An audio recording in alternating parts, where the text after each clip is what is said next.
Hi అండి. Welcome to Mike TV. నేను సతీష్ అట్ల.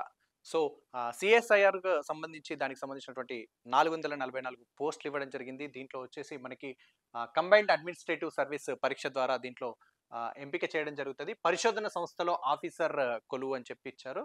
సీఎస్ఐఆర్, సీఏఎస్ఈ 2023 నోటిఫికేషన్ 400 పోస్టుల భర్తీకి నోటిఫికేషన్. ఆహ్, పే లెవెల్ వచ్చేసి 7, 8లతో ప్రారంభ వేతన శ్రేణి ఉంటది. డిగ్రీ ఉత్తీర్ణతతో మీకు పోటీ పడే అవకాశం ఉంది.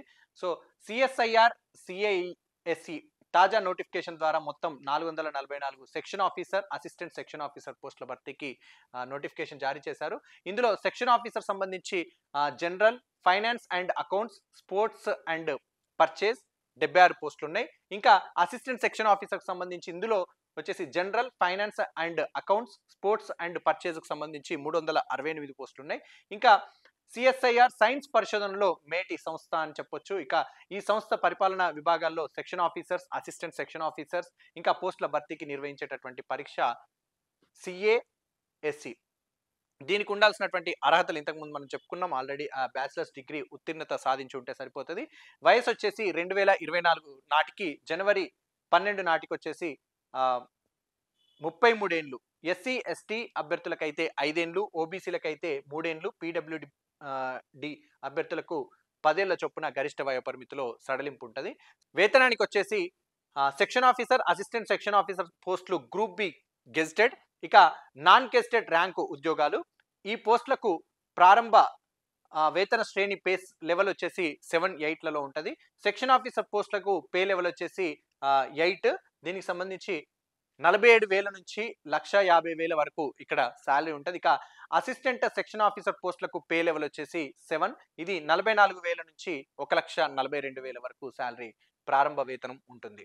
ఇక 3 దశల ఎంపిక ప్రక్రియ ఉంటది. దానికి సంబంధించి section officer, assistant section officer పోస్టులకు 3 దశల ఎంపిక ప్రక్రియ నిర్వహిస్తారు. అది ఒకటి రాత పరీక్ష ఉంటది, ఇంటర్వ్యూ ఉంటది, అట్లాగే కంప్యూటర్ ప్రొఫిషియన్సీ టెస్ట్ అనేది నిర్వహించడం జరుగుతుంది. రాత పరీక్ష 2 పోస్టులకు కామన్ గా ఉంటది.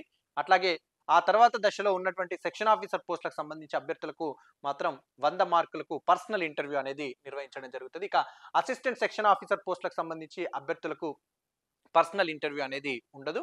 సో వీరికి 100 మార్కులకు కంప్యూటర్ ప్రొఫిషియన్సీ టెస్ట్ అనేది నిర్వహిస్తారు.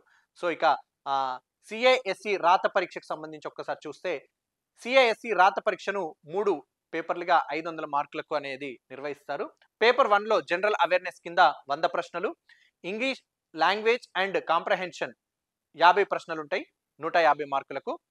పేపర్ 2లో వచ్చేసి జనరల్ ఇంటెలిజెన్స్, ఇక రీజనింగ్ అండ్ మెంటల్ ఎబిలిటీకి సంబంధించి 200 మార్కులకు. పేపర్ 3లో వచ్చేసి ఇంగ్లీష్ లేదా హిందీ డిస్క్రిప్టివ్ పేపర్ 150 మార్కులకు ఉంటాయి. ఇక పేపర్ 1, పేపర్ 2లలో ప్రతి ప్రశ్నకు 1 మార్కు కేటాయిస్తారు. నెగటివ్ మార్కుల నిబంధన ఉంది. ప్రతి తప్పు సమాధానానికి 1/3 వంతు మార్కులు అనేది తగ్గడం కూడా ఉంది. సో అంటే నెగటివ్ మార్క్స్ ఉన్నాయి. పేపర్ 3ని డిస్క్రిప్టివ్ టెస్ట్ గా నిర్వహిస్తారు. అభ్యర్థులు ఇంగ్లీష్ లేదా హిందీలో ఎస్సే రైటింగ్ రాయాల్సి ఉంటది. లెటర్ రైటింగ్, అప్లికేషన్ రైటింగ్ ఇంకా రాయాల్సి ఉంటాయి.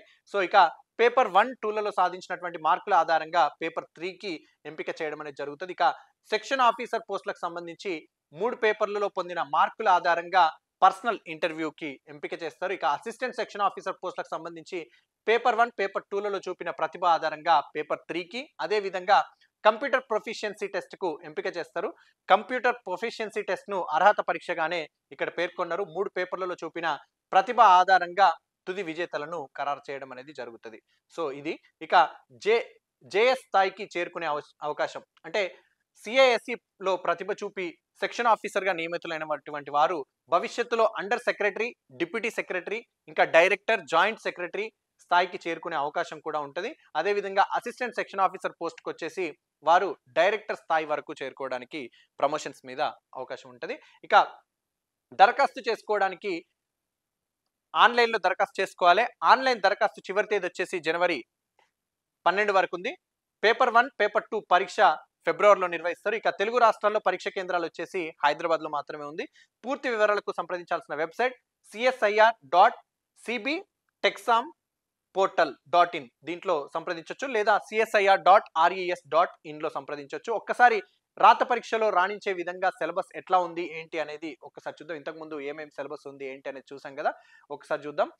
రాత పరీక్షలో రాణించే విధంగా అని ఇచ్చారు. జనరల్ అవేర్నెస్, భారత చరిత్ర, జాతీయోద్యమం, భారత రాజ్యాంగం, పాలిటీ, గవర్నెన్స్, సోషల్ జస్టిస్, జాతీయ అంతర్జాతీయ ప్రాధాన్యం సంతరించుకున్నటువంటి సమకాలీన అంశాలు అంటే కరెంట్ అఫైర్స్ సంబంధించినటువంటి ప్రశ్నలు అనేది అడగడం జరుగుతుంది. ఇది జనరల్ అవేర్నెస్ కింద. ఇక ఇంగ్లీష్ లాంగ్వేజ్ అండ్ కాంప్రహెన్షన్ కి సంబంధించి చూస్తే active and passive voice, prepositions, fill in the blanks, synonyms, ఇంకా antonyms, sentence correction, common errors, punctuations, ఇంకా ఇడియమ్స్ అండ్ ఫ్రేజెస్ తదితర బేసిక్ గ్రామర్స్ అంశాలతో పాటు కాంప్రహెన్షన్ పై పట్టు సాధించాలి. ఇందుకోసం ఇంగ్లీష్ న్యూస్ పేపర్లను చదవడం, వాటిలో వాక్య నిర్మాణాన్ని అవగాహన చేసుకోవడం, grammar, verbal, non verbal reasoning వీటికి యూసేజ్లపై దృష్టి సారించి వాటి ప్రాక్టీస్ అనేది చేయాల్సి ఉంటుంది. ఇక జనరల్ ఇంటెలిజెన్స్ కు సంబంధించి చూస్తే వెర్బల్, నాన్ వెర్బల్ రీజనింగ్ నుంచి ప్రశ్నలు అడిగే విభాగం ఇది. ఇక ఇందులో రాణించాలంటే సిరీస్, నంబర్, ఆల్ఫాన్యూమరిక్ విభాగం నుంచి, ఇక అనాలజీస్, ఆడ్మెనౌట్, సిలాజిజం, మ్యాట్రిక్స్, డైరెక్షన్, ఇంకా word formation, blood relations, non verbal అంటే వాటర్ ఇమేజ్, మిర్రర్ ఇమేజ్ కి సంబంధించినటువంటి, ఇంకా కోడింగ్, డీకోడింగ్ అంశాలపై జనరల్ ఇంటెలిజెన్స్ కి సంబంధించి అడగడం జరుగుతుంది. ఇక అర్థమెటిక్ సంబంధించి చూస్తే ఈ విభాగంలో అర్థగణిత అంశాలపైన సింపుల్ అట్లా ఇంట్రెస్ట్, ఇంకా కాంపౌండ్ ఇంట్రెస్ట్, లాభ నష్టాలు, ప్రాఫిట్ అండ్ లాస్, ఇంకా ఈ శాతాల పైన కూడా ప్రాక్టీస్ బాగా చేయాల్సి ఉంటుంది. సో అదే విధంగా trigonometry, algebra, geometry, data interpretation, time and work, time and distance లకు సంబంధించి చూసుకోవాల్సి ఉంటుంది. ఇవి బాగా ప్రాక్టీస్ చేయాలి. ఇక జనరల్ సైన్స్ విషయానికి వస్తే ఈ విభాగానికి సంబంధించి 6 నుంచి 10వ తరగతికి సంబంధించినటువంటి సైన్స్ పాఠ్యపుస్తకాలని బాగా చదవాల్సి ఉంటుంది. సో అందులోని అంశాలనే అడిగే అవకాశం ఉంది. అదేవిధంగా వ్యాధులు, చికిత్స, ఔషధాలు, ప్లాంట్ అనాటమీ, మార్ఫాలజీ, ఇంకా యానిమల్ కింగ్డమ్ తదితర అంశాలపై ఎక్కువ దృష్టి సారించాల్సి ఉంటుంది. ఇక ఆర్థిక సామాజిక అభివృద్ధి అంశాలు, పర్యావరణ సమస్యలు, ఇంకా జీవ వైవిధ్యం, పర్యావరణ మార్పు తదితర అంశాలకు సంబంధించినటువంటివి కూడా ప్రిపేర్ కావాలి. ఇంకా వీటితో పాటు ఎథిక్స్, ఇంటిగ్రేట్, అట్లాగే aptitude, decision making, problem solving వంటి నైపుణ్యాలను కూడా పెంచుకోవాలి. అదేవిధంగా మేనేజ్మెంట్ సిద్ధాంతాలు, కార్యాచరణ వంటి అంశాలపై దృష్టి పెట్టాలి. సో డిస్క్రిప్టివ్ టెస్ట్ ఎట్లా ఉంటది అనేది ఒక్కసారి చూద్దాం. డిస్క్రిప్టివ్ టెస్ట్ కి సంబంధించి 2 ఎస్సేలు, ఒక ప్రాసెస్ రైటింగ్, ఒక లెటర్ రైటింగ్ లేదా అప్లికేషన్ రైటింగ్ నుంచి ప్రశ్నలు అడగడం అనేది జరుగుతుంది. ఇందుకోసం అభ్యర్థులు ఎస్బీఐ, ఐబీపీఎస్ పాత ప్రశ్న పత్రాలను, ప్రీవియస్ క్వశ్చన్ పేపర్స్ ని ప్రాక్టీస్ చేయాలి. అవి మీకు చాలా ఉపయోగపడతాయి. అదేవిధంగా దినపత్రికల్లో ఎడిటోరియల్స్ ఏవైతే మనకు సంపాదకీయంకి సంబంధించినటువంటివి ఉంటాయో వాటిని తరువుగా రెగ్యులర్ గా చదువుతూ ఉండాలి. ఫలితంగా సమకాలీన అంశాలకు సంబంధించి వ్యాసాలపై పట్టు సాధించడానికి ఎస్ఏ రేటింగ్స్ ఎట్లా రాయాలి ఏంటి అనేది మీకు ఈజీగా ఉంటుంది. సో కంప్యూటర్ ప్రొఫిషియన్సీ టెస్ట్ కి సంబంధించి చూస్తే పరీక్షలో రాణించేందుకు వర్డ్ ప్రాసెసింగ్, అట్లాగే spread sheets generation, slide generation వంటి అంశాలపై పట్టు సాధించాలి. అదేవిధంగా keyboard short cuts, basic hardware కి సంబంధించినటువంటి అంశాలు అనేది బాగా చూసుకోవాలి. ఇది దీనికి సంబంధించినటువంటి ఎగ్జామ్. దాంట్లో రాణించాలి అంటే, సక్సెస్ సాధించాలి అంటే ఎట్లా అనేది ఇది ఎగ్జామ్ కి సంబంధించినటువంటి సిఎస్ఐఆర్, సిఏఎస్సి ఎగ్జామ్ కి సంబంధించి పరిశోధన సంస్థలో ఆఫీసర్ కొలువుకు సంబంధించినటువంటి ఇన్ఫర్మేషన్.